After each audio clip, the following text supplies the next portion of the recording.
Hey, Mr. Parka here to review The Last Horror Movie. Not to be confused with the Joe Spinell film, The Last Horror Film. This follows around a serial killer on his exploits as he goes around and kills people and is trying to make an art film about the whole thing. He has a cameraman following around, similar to August Underground, but different in a lot of ways.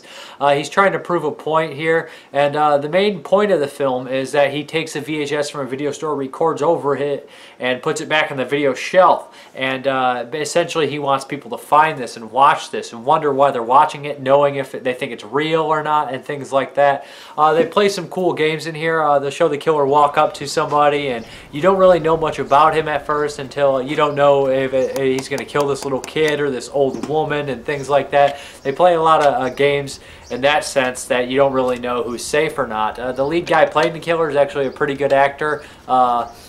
He's an egotistical guy who likes to think doesn't really care about anything except making this film. The gore effects are decent in there. There's nothing hugely exploitative, or not exploitative, but I guess I'll say elaborate, but they work well. There's a pretty cool scene in here where he kills this couple, and he shows the face of the male while he kills the female, and vice versa. And then he looks back at the camera and he says, "Did you want to see that? Were you interested for a second in what was happening off camera?" Which is really kind of a unique way of showing that people can be sick as well. I say check this one out. I enjoyed it, and the ending actually is kind of scary. It's kind of cool. The killer talking directly into the camera, and I like the main concept of what he's doing with the film. I don't want to give too much away or anything like that if I already haven't.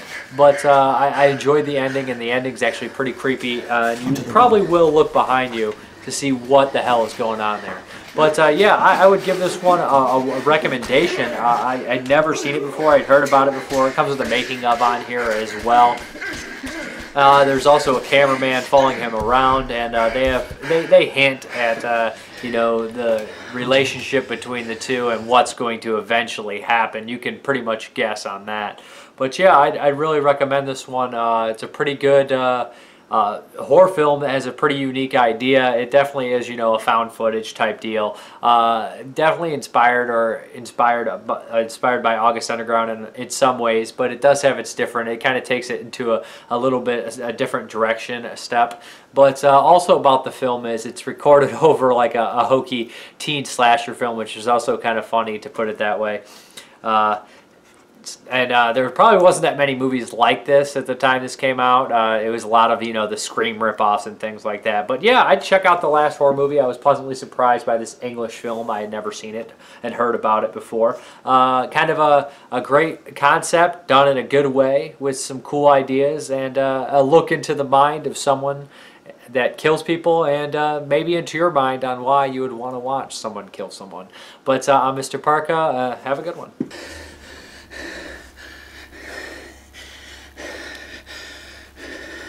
The question is, were you at all curious to see what was happening? I mean, I know you don't approve, and I'm not saying that you do, but were you absolutely sure, without a shadow of a doubt, that you weren't craning a little to see?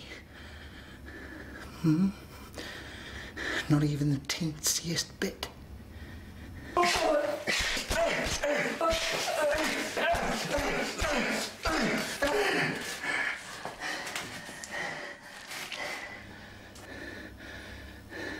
Now, did you want to see that or not? And if not, then why are you still watching?